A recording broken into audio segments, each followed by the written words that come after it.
The Lord will perfect that which concerned thee. Psalms 138:8. The natural order of evolution has brought us to a place where there is a quickening of the spirit, a keener perception of the mind, a deeper introspection of the soul. The veil between spirit and matter is thinning.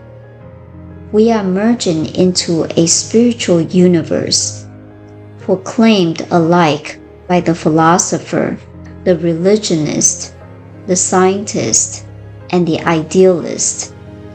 And yet the nature of reality or ultimate truth cannot have changed.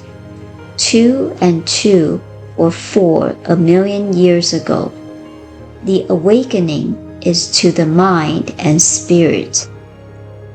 The passing of old orders of thought is but a proclamation of the inauguration of new and higher orders.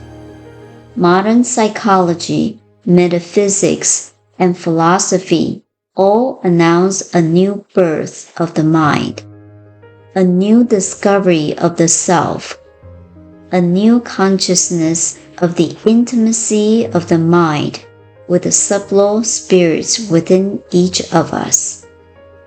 There appears to be one persistent purpose behind the great forward movement of evolution, namely the expression of intelligence through creation into higher, finer, and more complex forms.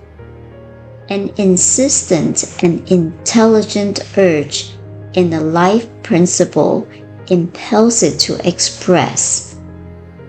Spirit is forever clothing itself in form.